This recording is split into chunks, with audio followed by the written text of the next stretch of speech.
Hai hai hai, Assalamualaikum semuanya. Apa kabarnya nih teman-teman? Masih semangat kan hari ini? Kita mau belajar sejarah lagi dengan tema kerajaan-kerajaan Islam di Sumatera. Jadi kita akan bahas tentang kerajaan Islam di Sumatera dulu, nanti baru seluruh Indonesia. Tapi sebelum lanjut teman-teman, seperti biasa, jangan lupa klik tombol subscribe-nya dulu untuk teman-teman yang baru bergabung. Oke teman-teman, untuk pertama-tamanya di sini aku tampilkan aja dulu peta Indonesia. Di sini petanya Indonesia, dan juga di sini aku tampilkan peta Sumatera. Di situ daerah-daerah apa aja yang ada kerajaan Islamnya. Kemudian teman-teman, untuk kerajaan yang pertama di sini aku bahas dari mulai di ujung Aceh ya. Jadi Loksmawe berarti kerajaan Samudra Pasai. Di sini aku rangkum sedikit aja. Tumbuh dan berkembangnya itu antara 1270 sampai 1275 Masehi. Terletak 15 km di sebelah timur Loksmawe, Nanggro Aceh Darussalam.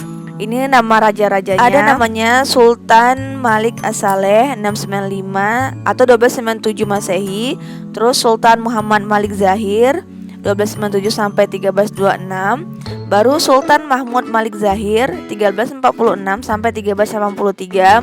Kemudian raja yang keempat ada namanya Sultan Jainal Abidin Malik Zahir 1383 sampai 1405. Kemudian ada namanya Sultanah perempuan ya, Nahrisyah 1405 sampai 1412. Kemudian Abi Zain Malik Zahir 1412.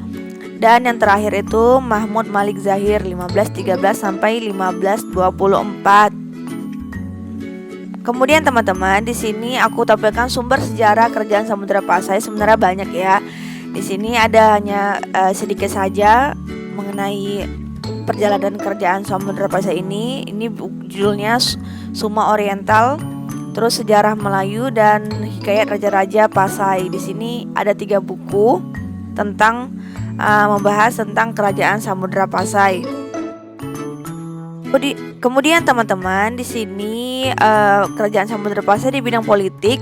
Samudra Pasai mempunyai hubungan baik dengan Cina dan negara-negara di Nusantara seperti Rumi, Turki, Arab, Persia, Gujarat, Bengal, Melayu, Jawa, Siam, Kedah, dan Pegu. Samudra Pasai melakukan persahabatan dengan Melaka yang ditandai dengan perkawinan. Ini dianya ada peta perumpamaannya di sebelah kanan ya teman-teman. Kemudian teman-teman, di sini di bidang ekonomi, pemasukan Samudra Pasai berasal dari komoditas perdagangan seperti lada, sutra, dan kapur barus, serta dari diimpor maupun dan diekspor. Samudra Pasai sudah mengenal mata uang yang terbuat dari emas. Bidang keagamaan, Samudra Pasai dikunjungi oleh ulama Persia, Syria, dan Isfahan. Samudra Pasai bermadzhab Syafi'i. Sultan selalu dikelilingi teolog Islam. Namun teman-teman, tetap aja dalam kerajaan itu pasti ada masa kejayaan dan masa kemunduran. Jadi masa kemunduran adanya serangan Portugis pada tahun 1511 oleh Alfonso yang tadi pernah kita bahas. Kita bahas di penjajahan Portugis di Indonesia. Jadi ini si Alfonso ini yang menyerang kerajaan Samudra Pasai pada tahun 1521. Kekuasaan Samudra Pasai diambil alih oleh kerajaan Aceh Darussalam di bawah Sultan Ali Muqayyad Shah. Kemudian teman-teman, tadi kan kerajaan Samudra Pasai diambil alih oleh Kesultanan Aceh Darussalam ya. Ini aku berikan peta gitu ya, petanya biar teman-teman sedikit tergambarkan gitu, terbayangkan di zaman dulu gimana.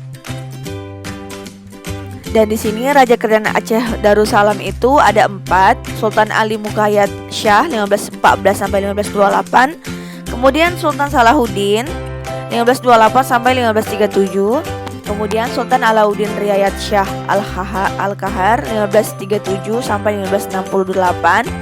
Kemudian yang terakhir itu Sultan Iskandar Muda 1607 sampai 1636 yang sangat terkenal itu ya teman-teman. Di sini Sultan Ali Muqayyad Shah 1514 sampai 1528 memperluas wilayah hingga ke Patani, Thailand. Di ujung Thailand itu ya teman-teman. dan dia merupakan anti dari Portugis. Wilayah kekuasaan Aceh Darussalam pada kepemimpinan Sultan Ali ini adalah hampir seluruh Sumatera hingga Thailand. Wah, sangat luas ya teman-teman. Kemudian teman-teman, kita bahas lagi mengenai Sultan Salahuddin 1528 sampai 1537. Sultan Salahuddin selama memerintah tidak dapat berbuat banyak untuk kemajuan kerajaan Aceh Darussalam. Keadaan kerajaan mulai goyah dan mengalami kemerosotan yang tajam. Akibatnya, beliau digantikan oleh saudaranya yang bernama Alauddin Riyad Shah Al-Qahar.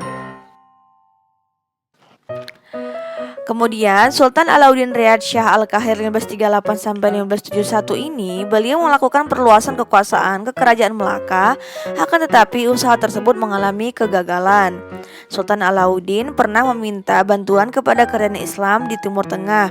Di akhir masa jabatannya, pemerintahan kerajaan Aceh mengalami masa suram, di mana banyak terjadi pemberontakan dan perebutan kekuasaan. Dan untuk yang terakhir teman-teman, sultan yang sangat terkenal yaitu Sultan Iskandar Muda 1607 sampai 1636. Masa kejayaan Aceh Darussalam dicapai dengan menaklukkan kerajaan Johor dan Portugis di semenanjung Malaya sebagai penghasil lada. Pemerintah Inggris dan Belanda membeli rempah-rempah dari kerajaan Aceh Darussalam ditolak oleh Sultan Iskandar Muda. Jadi Inggris sama Belanda itu kan mau beli rempah-rempah tuh dari kerajaan Aceh, tapi ditolak sama si Sultan Iskandar Muda ini. Pada masa kekuasaannya terdapat dua ahli tasawuf di Aceh, yaitu Syekh Syamsuddin bin Abdullah As-Samatarani dan Syekh Ibrahim Asy-Syamsi. Kemudian setelah Sultan Iskandar Muda meninggal, maka kekuasaannya beralih ke menantunya yaitu Iskandar Tsani. Perlawanan Kesultanan Aceh Darussalam kepada Portugis di 1529, Kesultanan Aceh di bawah Ali Mughad Shah merencanakan penyerangan namun wafat pada tahun 1530. Penggantinya itu Sultan Alauddin Mughad Shah melakukan hubungan internasional dengan negara Timur Tengah. Kemudian Sultan Alauddin juga menempatkan suami saudara perempuannya di Barus dan gelar Sultan Barus. Kehidupan ekonominya di Kesultanan Aceh ini hubungan perdagangannya menghasilkan lada dan timah, komoditi ekspor beras, lada dan rempah-rempah dari Maluku, impor porselin, sutra dari Jepang dan Cina, minyak wangi dari Eropa dan Timur Tengah, dan kain sendiri dari Coromandel atau India. Kemudian teman-teman, yang untuk yang terakhir kita bahas tentang kehidupan sosialnya.